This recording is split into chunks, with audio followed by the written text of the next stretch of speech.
When a lion walks up and sees an elephant, he thinks lunch. An elephant thinks run. And it's all mentality. You've got to be willing to go against the tide. You've got to be willing to harness your will and say, in spite of this, I'm in control here.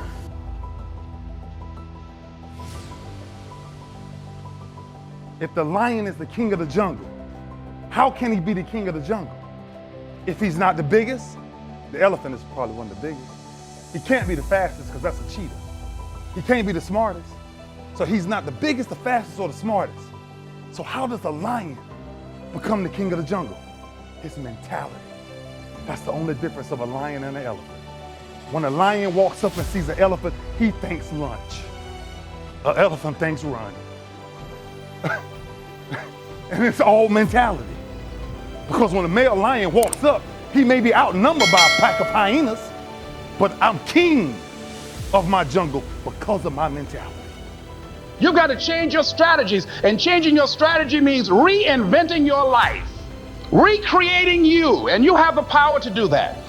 You can decide that you're going to change, that you're not going to be a wimp. You can decide that you're going to stand up to life. You can decide that I'm going to live each day as if it were my last. You have the power to make that decision. You can decide I'm going to work on myself and develop myself. I'm going to empower me.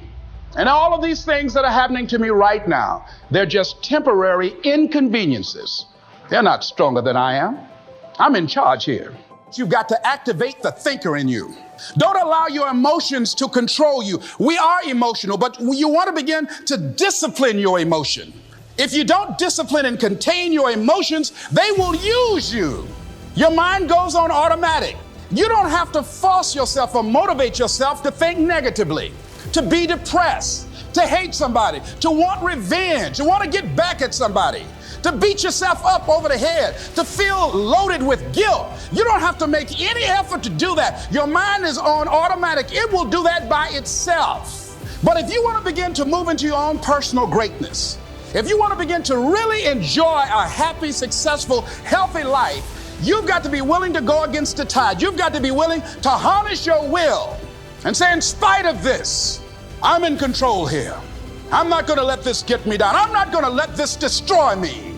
I'm coming back, and I'll be stronger and better because of it. You have got to make a declaration that this is what you stand for. You're standing up for your dreams. You're standing up for peace of mind. You're standing up for health. You want it, and you're going to go all out to have it. It's not going to be easy.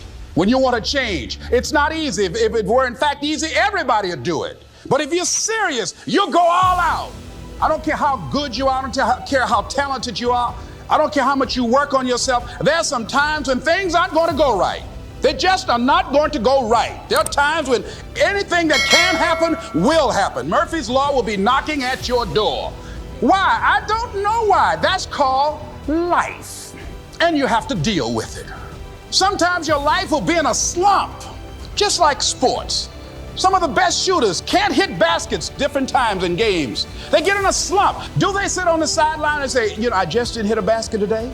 No, they continue to execute. I suggest to you that if you are facing a challenge, don't stop.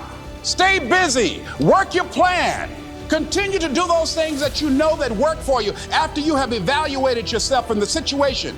Continue to move. Stay busy, stay busy, stay busy.